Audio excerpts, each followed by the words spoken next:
ವಿದ್ಯಾರ್ಥಿಗಳ ನಮಸ್ಕಾರ. 11/8/2023 ಕನ್ನಡ IAS ಅಕಾಡೆಮಿಯ ಕ್ಲಾಸ್ಗೆ ಸ್ವಾಗತ. ಇವತ್ತಿನ ಒಂದು ಈ ಮೇನ್ಸ್ ಮತ್ತು ಪ್ರಿಲಿಮ್ಸ್ ಕ್ವಶನ್ಗಳ ಡಿಸ್ಕಷನ್ ಸಮಯದಲ್ಲಿ ನಾವು 3 ಪ್ರಿಲಿಮ್ಸ್ ಪ್ರಶ್ನೆಗಳನ್ನ ಮತ್ತು ಒಂದು ಮೇನ್ಸ್ ಪ್ರಶ್ನೆಯನ್ನು ನೋಡೋಣ. ಮೊದಲನೇದಾಗಿ ಪ್ರಿಲಿಮ್ಸ್ ಪ್ರಶ್ನೆಯಲ್ಲಿ which one of the following statement appropriately describes the physical stimulus. ಅಂದರೆ 2011ರಲ್ಲಿ ಕೇಳಿರೋದು ಇದು. ಈ ಕೆಳಗಿನವುಗಳಲ್ಲಿ ಯಾವ ಸ್ಟೇಟ್ಮೆಂಟ್, ಯಾವ ಹೇಳಿಕೆಯು ಅಪ್ರಾಪ್ರಿಯೇಟ್ಲಿ ಸರಿಯಾಗಿ ಫಿಸಿಕಲ್ ಸ್ಟಿಮ್ಯುಲಸ್, ಫಿಸ್ಕಲ್ ಅಂದರೆ ವಿತ್ತೀಯ, ಓಕೆ, ಸ್ಟಿಮ್ಯುಲಸ್ ಅಂತ ಅಂದರೆ ಏನು, ಜಾಸ್ತಿ ಮಾಡೋದು. ಓಕೆ, ಸ್ಟಿಮ್ಯುಲಸ್ ಅಂತ ಅಂದ್ರೆ ಏನು, ಜಾಸ್ತಿ ಮಾಡುವಂಥ ಒಂದು ಕೆಲಸವನ್ನು ಮಾಡುತ್ತೆ ಅನ್ನೋ ಹೇಳುತ್ತೆ ಅಂತ ಇಲ್ಲಿ ಕೇಳ್ತಾ ಇದ್ದಾರೆ. ಓಕೆ, ನೋಡೋಣ. ಸ್ಟಿಮ್ಯುಲಸ್ ಅಂತ ಅಂದರೆ ಪ್ರಚೋದನೆ. ಓಕೆ, ಅಂದರೆ ವಿತ್ತೀಯ ಪ್ರಚೋದನೆಗೆ ಈ ಕೆಳಗಿನವುಗಳಲ್ಲಿ ಯಾವುದು ಸಪೋರ್ಟ್ ಮಾಡುತ್ತೆ ಅಂತ ಕೇಳ್ತಾ ಇದ್ದಾರೆ. ನೋಡೋಣ, ಈಗ ಓದೋಣ ಅವುಗಳನ್ನು. ಸರಿ, ಮೊದಲನೇದಾಗಿ it is a massive investment by government in manufacturing sector. Okay, ensure the supply of goods to meet demand surge caused by rapid economic growth. ಅಂದರೆ ಗೂಡ್ಸ್ ಮ್ಯಾನುಫ್ಯಾಕ್ಚರಿಂಗ್ ಅಂದರೆ ಉತ್ಪಾದನಾ ವಲಯ ಇರುತ್ತಲ್ಲ, ಅಲ್ಲಿ ಸರಕನ್ನು ಹೆಚ್ಚು ಮಾಡುವಂಥ ಕೆಲಸ ಅಂತ ಹೇಳ್ತಾ ಇದ್ದಾರೆ. ಡೌಟ್ನಲ್ಲಿ ಇಡೋಣ. 2B, it is an intense affirmative action of the government to boost economic activity in the country. ಆರ್ಥಿಕ ಚಟುವಟಿಕೆ ಅಂತ ಹೇಳ್ತಾ ಇದ್ದಾರೆ. ಡೌಟ್ನಲ್ಲಿ ಇಡೋಣ. It is government's intense action financial institutions, okay, to ensure disbursement of loans to agriculture. ಅಂದರೆ ಕೃಷಿ ವಲಯಕ್ಕೆ ಡಿಸ್ಬರ್ಸ್ಮೆಂಟ್ ಅಂದರೆ ಹಂಚಿಕೆ, ಸಾಲಗಳನ್ನ ಹಂಚಿಕೆ ಅಂತ ಹೇಳ್ತಾ ಇದ್ದಾರೆ. ಡೌಟ್ನಲ್ಲಿ ಇಡೋಣ. It is an extreme affirmative action by government to pursue its policy of financial inclusion. ಅಂದರೆ ಹಣಕಾಸನ್ನು ಒಳಗೊಳ್ಳುವಿಕೆ, ಎಲ್ಲ ಕ್ಷೇತ್ರಗಳಿಗೂ ಕೂಡ ಹಣಕಾಸು ಒಳಗೊಳ್ಳಬೇಕು ಅನ್ನುವಂಥ ಒಂದು ಕೆಲಸವನ್ನು ಮಾಡೋದು ಅಂತ ಹೇಳ್ತಾ ಇದ್ದಾರೆ. ಅದನ್ನು ಕೂಡ ಡೌಟ್ನಲ್ಲಿ ಇಡೋಣ. ನೋಡಿ, ಈ ರೀತಿ ಸಂದರ್ಭ ಬಂದಾಗ ಏನು ಮಾಡಬೇಕು, ಯಾವ ರೀತಿ ಪ್ರಶ್ನೆಯನ್ನು ಉತ್ತರವನ್ನು ಕಂಡು ಹಿಡಿಬೇಕು ಅಂತಂದರೆ ನೋಡಿ, ಅಲ್ಲೇನಿದೆ ಫಿಸ್ಕಲ್ ಸ್ಟಿಮ್ಯುಲಸ್, ವಿತ್ತೀಯ ಪ್ರಚೋದನೆ ಅಂತ ಹೇಳ್ತಾ ಇದ್ದಾರೆ. ಓಕೆ, ಅಂದರೆ ಆರ್ಥಿಕ ಚಟುವಟಿಕೆಯನ್ನು ಜಾಸ್ತಿ ಮಾಡೋರಿದ್ದಾರೆ. ಓಕೆ, ಈಗ ಮೊದಲನೇದರಲ್ಲಿ ಬರೀ ಮ್ಯಾನುಫ್ಯಾಕ್ಚರಿಂಗ್ ಸೆಕ್ಟರ್ ಅಂತ ಹೇಳ್ತಾ ಇದ್ದಾರೆ. ಮ್ಯಾನುಫ್ಯಾಕ್ಚರಿಂಗ್ ಸೆಕ್ಟರ್ ಅಂತ ಅಂದರೆ ಯಾವುದು, ಕೈಗಾರಿಕೆ ವಲಯ. ಸರಿ, ಕೈಗಾರಿಕೆ ವಲಯದಲ್ಲಿ ಆಯಿತು. ಕೃಷಿ ಮತ್ತು ಸೇವಾ ವಲಯಕ್ಕೆ ಏನಾಯಿತು, ಕೃಷಿ ವಲಯ ಮತ್ತು ಕಂಪ್ಯೂಟರು, ಈ ಸರ್ವಿಸ್ ಅಂತ ಬರುತ್ತಲ್ಲ ಅಲ್ಲೆಲ್ಲ ಏನಾಯಿತು. ಸೊ ಆ ವಲಯವನ್ನು ಇಲ್ಲಿ ಕನ್ಸಿಡರ್ ಮಾಡ್ತಾ ಇಲ್ಲ. ಸೊ ಇದು ಕ್ಯಾನ್ಸಲ್ ಆಗುತ್ತೆ. ಇನ್ನು 3ನೇದರಲ್ಲಿ ಬರೀ ಕೃಷಿ ವಲಯ ಅಂತ ಹೇಳ್ತಾ ಇದ್ದಾರೆ, ಅದು ಕೂಡ ಕ್ಯಾನ್ಸಲ್ ಆಗುತ್ತೆ. 4ನೇದರಲ್ಲಿ ಫೈನಾನ್ಷಿಯಲ್ ಇನ್ಕ್ಲೂಷನ್, ಎಲ್ಲರನ್ನೂ ಕೂಡ ಒಳಗೊಳ್ಳೋದು ಅಂತ ಹೇಳ್ತಾ ಇದ್ದಾರೆ, ಅದು ಕೂಡ ಕ್ಯಾನ್ಸಲ್ ಆಗುತ್ತೆ. ಯಾಕಂದರೆ ಬಿನಲ್ಲಿ ಏನಿದೆ ನೋಡಿ, ಎಕನಾಮಿಕ್ ಆ್ಯಕ್ಟಿವಿಟಿಯನ್ನು ಏನು ಮಾಡ್ತಾ ಇದ್ದಾರೆ, ಹೆಚ್ಚು ಮಾಡ್ತಾ ಇದ್ದಾರೆ, ಬೂಸ್ಟ್ ಮಾಡ್ತಾ ಇದ್ದಾರೆ. ಸೊ ನಮ್ಮ ಆನ್ಸರ್ ಬಿ ಆಗುತ್ತೆ. ಅರ್ಥ ಆಯ್ತಾ? ಈ ರೀತಿ ನಾವು ಥಿಂಕ್ ಮಾಡಬೇಕಾಗುತ್ತೆ. 2011 ಇದನ್ನು ಕೇಳಿದ್ರು. ಸೊ ಇದರ ಉತ್ತರ ಏನಾಗುತ್ತೆ, ಬಿ ಆಗುತ್ತೆ. Next, which of the following constitute capital account. Capital ಅಕೌಂಟ್ನಲ್ಲಿ ಈ ಕೆಳಗಿನವುಗಳಲ್ಲಿ ಯಾವ್ಯಾವ್ದು ಬರುತ್ತೆ ಅಂತ ಹೇಳ್ತಾ ಇದ್ದಾರೆ. ಲೋನ್ಸ್, ಹೌದು, ಸಾಲಗಳು ದೊಡ್ಡ ಅಮೌಂಟ್ ಇರುತ್ತೆ, ವರ್ಷಕ್ಕೊಮ್ಮೆ 2 ವರ್ಷಕ್ಕೊಮ್ಮೆನೂ ತೊಗೊಳ್ತಾರೆ. ಸೊ ಸರಿಯಾದ್ದು.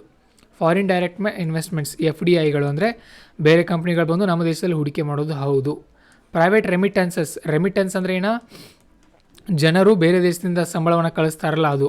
ಸೊ ಅದನ್ನು ಪ್ರತಿ ತಿಂಗಳು ಒಬ್ಬೊಬ್ಬರು ಕಳಿಸ್ತಾ ಇರ್ತಾರೆ. ಹಾಗಾಗಿ ಅದು ಕ್ಯಾಪಿಟಲ್ ಅಕೌಂಟ್ ಆಗಲ್ಲ, ಅದು ಕರೆಂಟ್ ಅಕೌಂಟ್ ಆಗುತ್ತೆ. ಇದನ್ನು ನಾನು ಮುಂದಿನ ಕ್ಲಾಸ್ಗಳಲ್ಲಿ ನಿಮಗೆ ಹೇಳ್ತೀನಿ.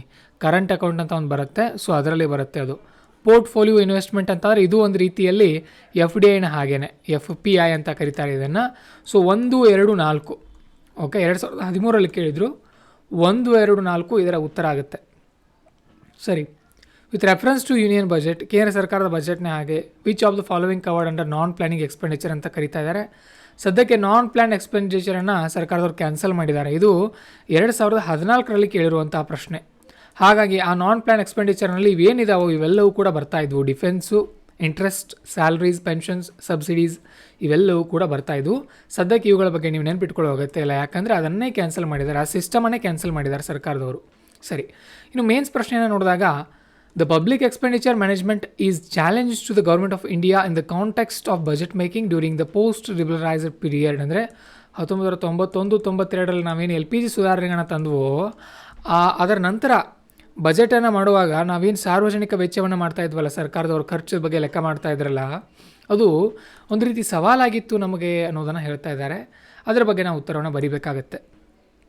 ಓಕೆ, ನೋಡೋಣ ಹಿಂಗೆ ಉತ್ತರವನ್ನು ಯಾವ ರೀತಿ ಬರಿಬೋದು ಅಂತ ಹೇಳಿ. ಮೊದಲನೇದಾಗಿ ನೋಡಿ, ಪಬ್ಲಿಕ್ ಎಕ್ಸ್ಪೆಂಡಿಚರ್ ಮ್ಯಾನೇಜ್ಮೆಂಟ್ ಅಂತ ಅಂದರೆ ಸಾರ್ವಜನಿಕ ವೆಚ್ಚದ ನಿರ್ವಹಣೆ ಅಂತ ಅಂದರೆ ಯಾವತ್ತೂ ಕೂಡ ಅಲ್ಲಿ ಒಳ್ಳೆಯ ಆಡಳಿತ ಇರಬೇಕು, ಗುಡ್ ಗವರ್ನೆನ್ಸ್ ಇರಬೇಕು, ಮತ್ತು ಮುಖ್ಯವಾಗಿ ಫಿಸಿಕಲ್ ಡಿಸಿಪ್ಲಿನ್, ವಿತ್ತೀಯ ಶಿಸ್ತು,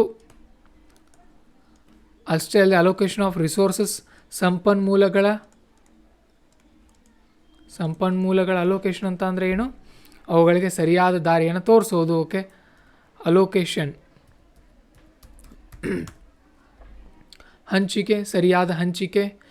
ಆಪರೇಷನಲ್ ಎಫಿಷಿಯನ್ಸಿ, ದಕ್ಷತೆಯನ್ನು ತರೋದು. ಮ್ಯಾಕ್ರೋ ಎಕನಾಮಿಕ್ ಸ್ಟೆಬಿಲಿಟಿ ಅಂದರೆ ಸಮಗ್ರ ಆರ್ಥಿಕತೆಯ ಸ್ಥಿರತೆಯನ್ನು ತರುವಂಥ ಕೆಲಸವನ್ನು ಮಾಡಬೇಕಾಗಿತ್ತು. ಸೊ ಅದನ್ನು ಮಾಡ್ತಾ ಬಂದಿದ್ದಾರೆ. ಮೊದಲನೇದಾಗಿ ನಮ್ಗೆ ಏನೇನು ಚಾಲೆಂಜಸ್ ಇದ್ದು, ಪ್ರಶ್ನೆಯಲ್ಲಿ ಏನು ಕೇಳಿದ್ದಾರೆ, ಚಾಲೆಂಜಸ್ ಏನಂತ ಕೇಳಿದ್ದಾರೆ, ಅದು 15 ಮಾರ್ಕ್ಸ್ಗೆ ಕೇಳಿರುವಂಥ ಪ್ರಶ್ನೆ. ಓಕೆ, ಮೊದಲು ಚಾಲೆಂಜಸ್ ಬರೀಬೇಕು, ಸರ್ಕಾರ ಕೈಗೊಂಡ ಕ್ರಮಗಳನ್ನು ಕೂಡ ಬರೀಬೇಕು. ನೋಡೋಣ. ಮೊದಲನೇದಾಗಿ ಗ್ಲೋಬಲ್ ಎಕನಾಮಿಕ್ ಶಾಕ್ಸ್ಗಳಾದವು, ಅಂದರೆ ವಿಶ್ವದಲ್ಲಿ ಆರ್ಥಿಕವಾದಂತಹ ಶಾಕ್ಗಳಾದವು. ಉದಾಹರಣೆ 2008ರಲ್ಲಿ ಗ್ಲೋಬಲ್ ಎಕನಾಮಿಕ್ ಮೆಲ್ಟ್ ಡೌನ್ ಆಯಿತು, ಅಂದರೆ ಆರ್ಥಿಕತೆ ಕುಸಿತು. ಅಮೆರಿಕದಲ್ಲಿ ಏನಾಯಿತು, ಭಾಳಷ್ಟು ತೊಂದರೆಗೊಳಗಾದರು. ಕ್ರೂಡ್ ಆಯಿಲ್ ಪ್ರೈಸ್ಗಳು ಜಾಸ್ತಿ ಆದವು, ಈ ಎಲ್ಲ ಕೆಲಸ ಆಯಿತು. ಆಮೇಲೆ ಫಿಸ್ಕಲ್ ಪಾಲಿಸಿ, ವಿತ್ತೀಯ ನೀತಿಯಲ್ಲಿ ಏನಾಯಿತು, ಬೇಡಿಕೆ ಮತ್ತು ಪೂರೈಕೆಯನ್ನು ಮೇಂಟೈನ್ ಮಾಡೋದು ಸರ್ಕಾರಕ್ಕೆ ಸ್ವಲ್ಪ ತೊಂದರೆ ಆಯಿತು. ಆಮೇಲೆ ಸಬ್ಸಿಡಿ ಬರ್ಡನ್, ನಮ್ಮದು MG ನರೇಗಾ ಅನ್ನುವಂಥ ಒಂದು ಯೋಜನೆಗೆ 60,000 80,000 ಖರ್ಚು ಮಾಡ್ತಾಯಿದ್ರು. ಫರ್ಟಿಲೈಸರ್, ಕೃಷಿಯ ಒಂದು ರಸಗೊಬ್ಬರಗಳಿಗೆ 80,000 ಕೋಟಿ ರೂಪಾಯಿಗಳನ್ನ ಖರ್ಚು ಮಾಡ್ತಾಯಿದ್ರು ಸರ್ಕಾರದವರು. ಬ್ಯಾಂಕಿಂಗ್ ವಲಯಗಳಲ್ಲಿ ನಮಗೆ ಟ್ವಿನ್ ಬ್ಯಾಲೆನ್ಸ್ ಶೀಟ್ ಸಮಸ್ಯೆಗಳು ಬರೋಕ್ಕೆ ಆರಂಭ ಆದವು. NPA ಸಮಸ್ಯೆಗಳು ಬಂದವು.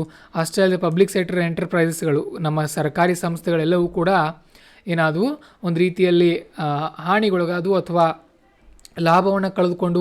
ಆಮೇಲೆ ಪಾಪ್ಯುಲಿಸ್ಟ್ ಸ್ಕೀಮ್ಸ್, ಅಂದರೆ ಸರ್ಕಾರ ಮಾಡುವಂತಹ ಜನಪ್ರಿಯ ಯೋಜನೆಗಳಿಂದ, ಓಕೆ, ಸರ್ಕಾರ ಮಾಡುವಂತಹ ಜನಪ್ರಿಯ ಯೋಜನೆಗಳಿಂದ ತೊಂದರೆ ಆಗೋಕ್ಕೆ ಆರಂಭ ಆಯಿತು. ಅಷ್ಟೇ ಅಲ್ಲದೆ low tax base.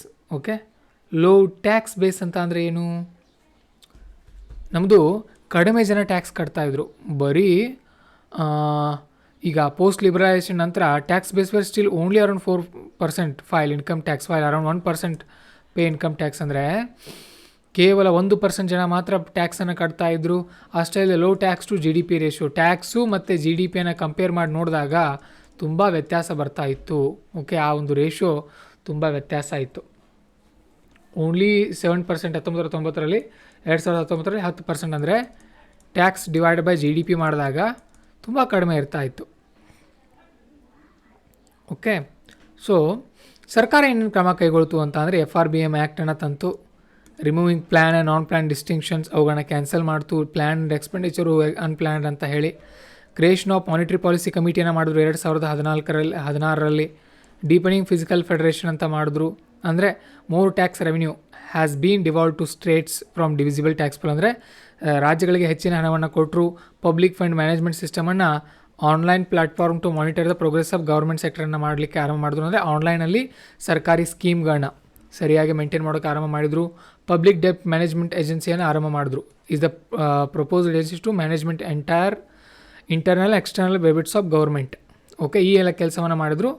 So Bimal Jalan committee on expenditure management has recommended steps such as rationalising subsidies, ಅಂದರೆ ಈ ಕನ್ಕ್ಲೂಷನಲ್ಲಿ ಏನು ಬರೀದ್ರು ಅಂತ ಅಂದರೆ, ಬಿಮಲ ಜಲನ್ ಕಮಿಟಿ ಅವ್ರು ಏನು ಹೇಳಿದರು, ಸಬ್ಸಿಡಿ ಕೊಡ್ತಾ ಇದ್ರಲ್ಲ ಸರ್ಕಾರದವರು, ಅದನ್ನು ಅತಿಯಾಗಿ ಕೊಡಬೇಡಿ, ಸೂಕ್ತವಾಗಿ ಕಡಿಮೆ ನಿರ್ಧಾರ ಮಾಡಿ, ಸೂಕ್ತವಾಗಿ ಪ್ಲ್ಯಾನ್ ಮಾಡಿ ಕೊಡೋಕೆ ಆರಂಭ ಮಾಡಿದರು.